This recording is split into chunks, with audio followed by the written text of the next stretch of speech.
या ठिकाणी आपण आपल्या प्रकरणाला सुरुवात करतोय. The boy who broke the bank, page number 48. Page number 48. The boy who broke the bank, written by Ruskin bond. Ruskin bond यांनी लिहिलेले प्रकरण आहे आणि त्या ठिकाणी 1934 असं त्या ठिकाणी सांगितलं. Ruskin Bond is an Indian author of British descent. खूप समजून घेण्यासारख्या गोष्टी या व्यक्तीच्या याच्यामध्ये दिल्या. तर रस्किन बॉन्ड हे नाव आपल्याकडे पाहायला मिळतं का रे? हे नाव आपल्याकडे पाहायला मिळत नाही, बरोबर. पण थोडक्यात is an Indian author. Ruskin Bond is was म्हणलेलं नाही, बिकॉज ही इज अलाइव्ह, बरोबर. ही व्यक्ती ज्यावेळेस समजा ही व्यक्ती जिवंत आहे असं आपण म्हणतो, बरोबर. तर Ruskin Bond is an Indian author of British descent. British descent याचा अर्थ होतो वंश, कारण हा शब्द आपला पाठीमागे पण गेलेला आहे, बरोबर. म्हणजे प्राणीवंश, त्या ठिकाणी आपला हा शब्द गेलेला होता. An encounter of a special kind त्याच्यामध्ये गेलेला आहे. तर डिसेंट म्हणजे वंश. मग हा रस्किन बॉन्ड हे कोण आहेत? तर भारतीय लेखक, परंतु ब्रिटिश वंशाचे असणारे भारतीय लेखक. ब्रिटिश वंशाचे असणारे भारतीय लेखक. ब्रिटनचे पंतप्रधान ऋषी सुनक, बरोबर, हे भारतीय वंशाचे आहेत पण ब्रिटनचे पंतप्रधान आहेत, बरोबर. जे की इन्फोसिसचे फाउंडर नारायण मूर्ती आणि सुधा मूर्ती, बरोबर, यांचे ते जावई आहेत. म्हणजे थोडक्यात मला तुम्हाला काय सांगायचं आहे, तर या ठिकाणी भारतीय वंशाचा ब्रिटिश नागरिक जो तिथला पंतप्रधान आहे ऋषी सुनक, बरोबर. नंतर तुम्ही जर समजा सुनीता विल्यम्सचं पाहिलं तर सुनीता विल्यम्स ह्या भारतीय वंशाच्या आहेत, बरोबर, पण अमेरिकामध्ये राहतात. कल्पना चावलाचं तर सांस्कृतिक उदाहरण आपण देतो कधी पण. कल्पना चावला जेव्हा केव्हा तिला विचारलं जायचं इंट्रोड्यूस युअर सेल्फ, तर ती काय सांगायची की I am Kalpana Chawla from Karnal India. मी भारताच्या कर्नाल मधली आहे, बरोबर. तर अशा पद्धतीने ती ओळख करून द्यायची. म्हणजे थोडक्यात पहा, he lives with his adopted family in Landour in Mussoorie, India. तर भारतामध्ये मसुरी हे असणारं जे एक ठिकाण आहे, तर या ठिकाणी लँडोर ही एक गाव आहे आणि त्या ठिकाणी असणाऱ्या आपल्या दत्तक कुटुंबामध्ये, बरोबर, म्हणजे ज्यांच्याकडे ते राहतात. दत्तक कुटुंब म्हणजे काय? तर थोडक्यात त्या कुटुंबामध्ये हे राहतात म्हणून ते दत्तक कुटुंब असं म्हटलेलं आहे. आणि त्या कुटुंबामध्ये ते भारतामध्ये राहतात. त्यानंतर पहा, the Indian Council for Child Education has recognised his role in the growth of children's literature in India. म्हणजे थोडक्यात मला इथं असं सांगायचं आहे की किंवा त्यांची ओळख करून देताना अशी सेंटेन्स वापरली, the Indian Council for Child education.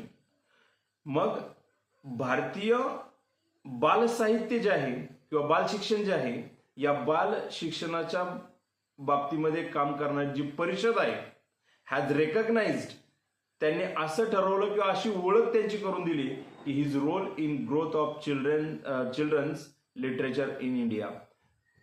बाल साहित्य, या बाल साहित्याच्या निर्मितीमध्ये त्यांची खूप मोठी भूमिका किंवा बाल साहित्याच्या निर्मितीमध्ये त्यांनी खूप मोठी भूमिका बजावलेली आहे, असं या ठिकाणी त्या Indian Council for Child education यांनी त्याची ओळख करून दिली. त्यानंतर पहा, ही got the Sahitya Akademi award in 1992 for our trees still grow in Dehra. आणि मग our trees still grow in Dehra या पुस्तकाच्या निर्मितीसाठी किंवा या पुस्तकाच्या लेखनासाठी त्यांना साहित्य अकादमी हा पण पुरस्कार देण्यात आला होता.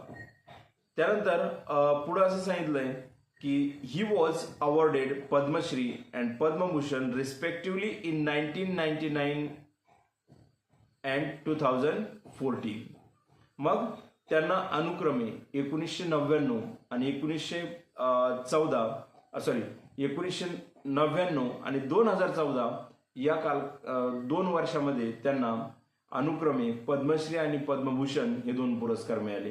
म्हणजे एकदा पुन्हा एक्सप्लेन करतोय, he was awarded Padma Shri in 1999, Padma Bhushan in 2014. म्हणजे त्यांना 1999ला पद्मश्री हा पुरस्कार मिळाला आणि पद्मभूषण हा त्यांना 2014 साली मिळाला. अशा पद्धतीने त्यांची ओळख या ठिकाणी करून दिली. आणि थोडक्यात our tree still grow in Dehra हे जे आहे तर it's a old tehsil in Himachal Pradesh. Himachal Pradesh या ठिकाणीच मसुरी आहे, लँडोर आहे आणि त्या ठिकाणी असणारं जे तहसील म्हणजे तालुका आपण त्याला म्हणतो तर तो देहरा हा तालुका आहे. आणि देहरा या तालुक्यामध्ये थोडक्यात त्यांनी असं सांगितलं की आमची झाडं, आमची वृक्ष देहरामध्ये वाढतात असं सांगितलंय. मग आता पुढे आपली स्टोरी सुरू होते. ओके, स्टोरी खूप मार्मिक आहे आणि the boy who broke the bank, एकंदरीत या प्रकरणाचं टायटल जर मराठीमध्ये तुम्ही पाहिलं तर ते असं होतं की एका मुलाने बँक फोडली, एका मुलाने बँक दिवाळखोरीत काढली. बरोबर, अशा पद्धतीने तुम्ही कोणतंही टायटल त्या ठिकाणी देऊ शकता. The boy who broke the bank फोडली म्हणजे याचा शब्दशः अर्थ असा घेऊ नका की त्याने त्याच्यावरती डाका टाकला. बरोबर, किंवा बँकेच्या काचा फोडल्या, बँकेचा काय काय काय काय काय काय बरोबर, असं कोणी त्याचा अर्थ घेऊ नका. हा थोडक्यात तसा अर्थ जर घेतला तर पुन्हा ती अफवाच होऊन जाईल.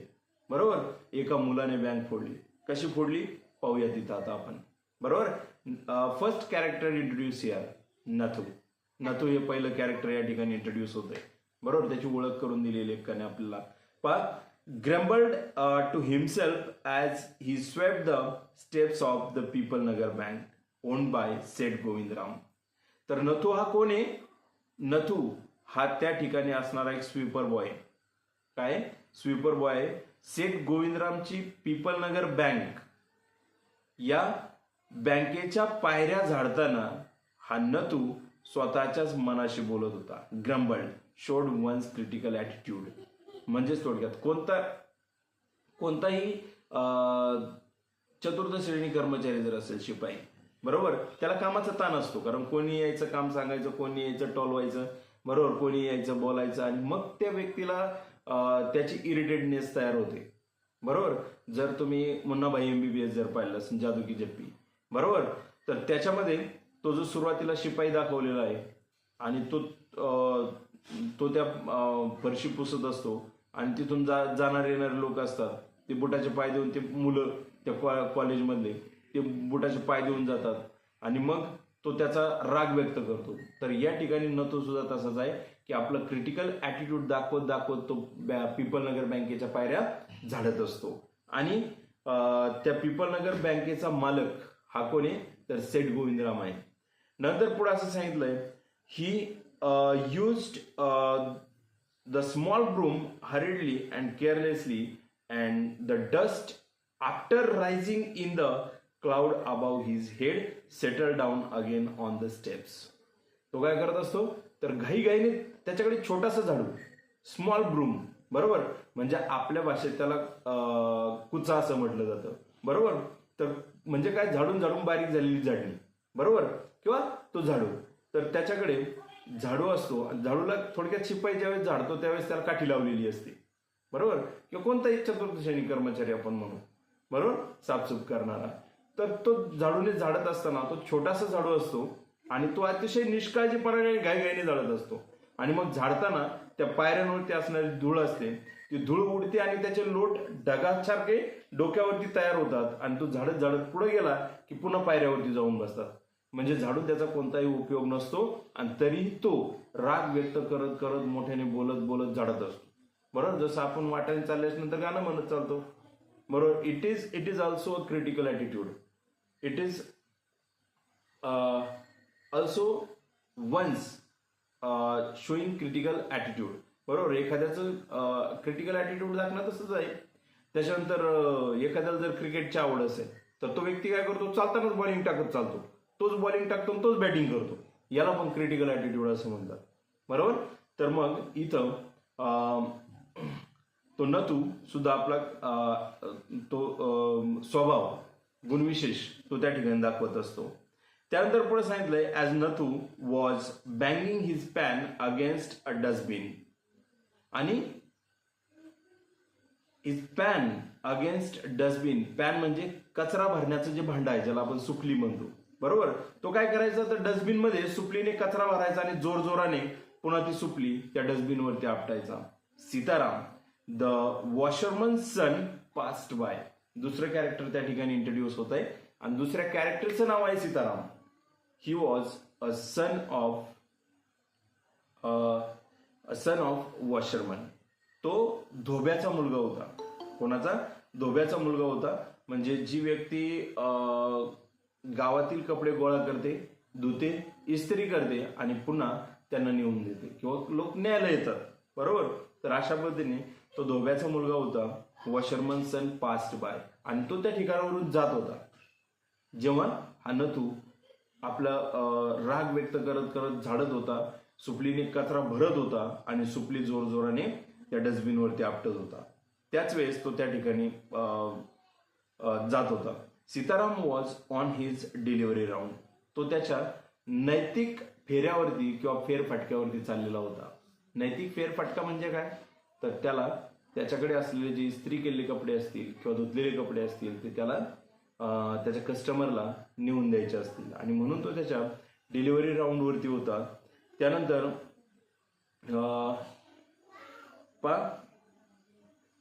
He had a bundle of freshly pressed clothes balanced on his head. आणि त्याच्या डोक्यावरती आताच धुतलेले इस्त्री केलेल्या कपड्याचं एक गाठोडं त्याच्या डोक्यावरती होतं.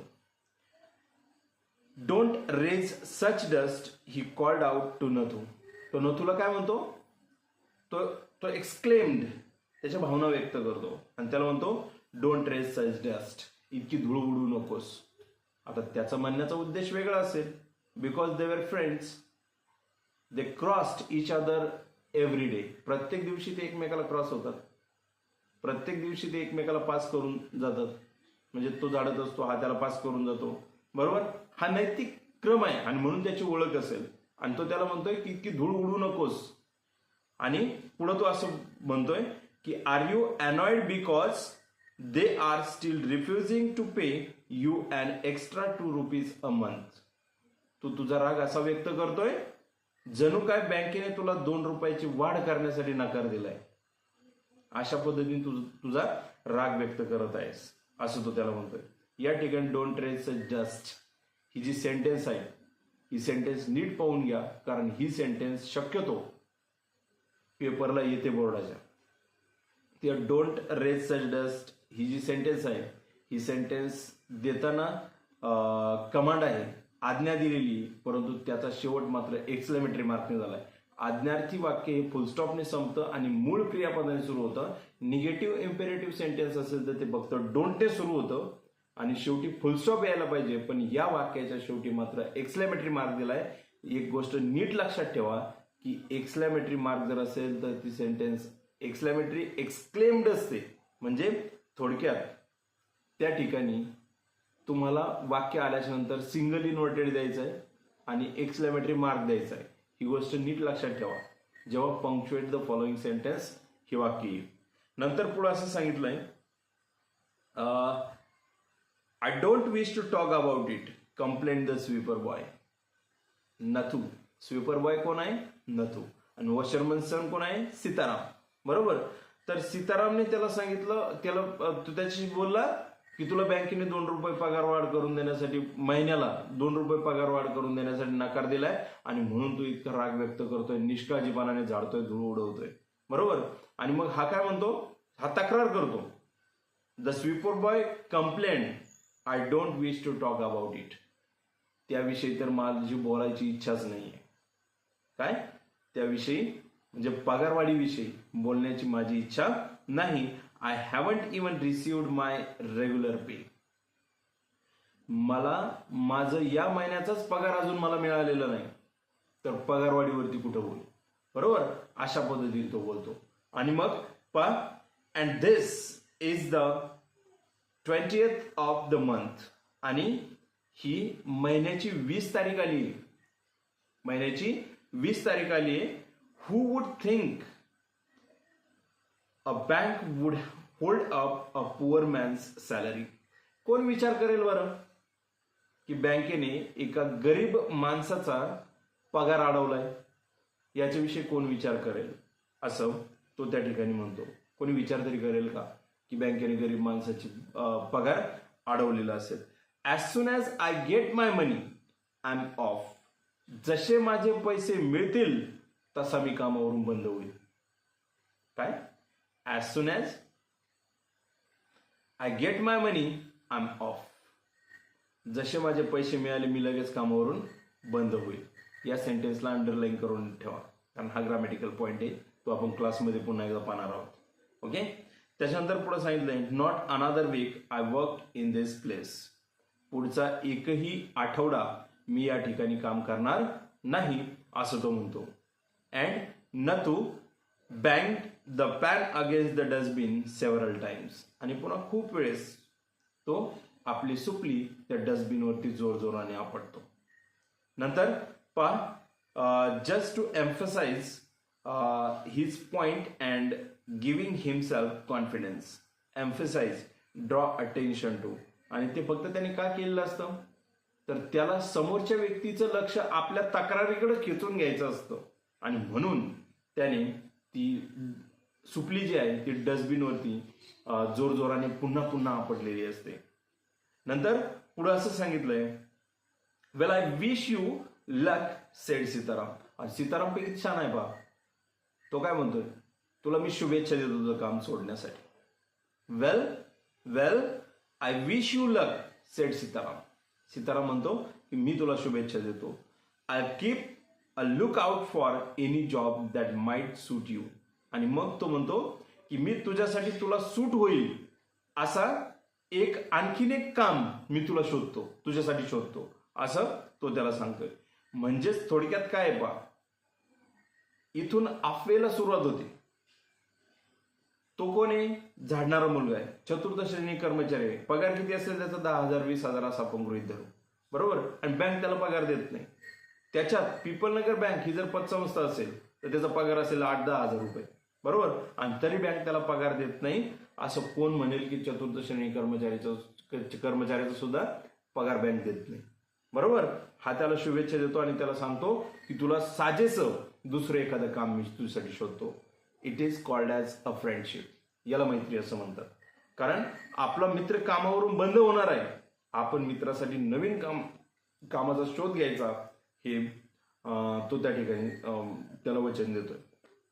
त्यानंतर पहा and he प्लोडेड barefoot along the road, the big bundle of clothes hiding most of his head and shoulders. आणि मग प्लोडेडचा अर्थ दिला इथं वॉक्ड हेविली. तर तो त्याच्या डोक्यावरती त्या गाठोड्याचा बॅलन्स करत करत जड पावलांनी तो त्या ठिकाणावरून रोडला लागतो म्हणजे रोडला निघतो. ज्या गाठोड्याने त्याचं most of his head and shoulders covered. त्या मोठ्या गाठोड्याने त्याचं डोकं आणि खांदे पूर्णपणे झाकलेले असतात. म्हणजे थोडक्यात फक्त चेहरा उघडा आहे बाकी सगळं त्याच्या डोक्यावरती गाठोडा आहे आणि तो गाठोडा बॅलन्स करत करत तो रोडने पुढे चालायला लागतो. तर या ठिकाणापर्यंत या स्टोरीचा जो इंट्रोडक्शन पार्ट आहे तो या ठिकाणी संपलाय. या स्टोरीच्या इंट्रोडक्शन पार्टमध्ये आपण काय पाहिलंय तर एक कॅरेक्टर नथू आहे. दुसरं कॅरेक्टर सीताराम आहे. नथू हा बँकेमध्ये कामाला आहे. तो त्या ठिकाणी झाडण्याचं काम करतोय आणि त्याचा मित्र सीताराम आहे. तो त्या ठिकाणीवरून जातोय. हा याचा राग व्यक्त करतोय का याचा 20 तारीख आलेली महिन्याची याचा पगार झालेला नाही. बरोबर. आणि तो राग व्यक्त करतोय आणि काम सोडण्याची भाषा करतो का तर बँक त्याचा पगार देत नाही. मग जेव्हा ही गोष्ट आता कोणाबरोबर चालली आहे ही गोष्ट चालली आहे एका स्वीपर बॉय बरोबर धोब्याच्या मुलाबरोबर धोब्याबरोबर ती चाललेली. आता डोअर टू डोअर म्हणजे एका दारावरून दुसऱ्या दारावर दुसऱ्या दारावरून तिसऱ्या दारावर ही बातमी जाणार आहे. बरोबर. मग अशा पद्धतीने ही बातमी पसरत पसरत जाते आणि नंतर याचं रूपांतर अफवेमध्ये होतं. त्या अफवेमध्ये कसं होईल हे आपण उद्याच्या तासाला आपण जो third paragraph on page number 49 जो आहे तो आपण उद्याच्या तासाला पाहणार आहोत. आणि इथपर्यंतचा भाग झालाय. हा सगळ्यांना समजलाय का रे? हो. समजलाय? Yes sir. छान.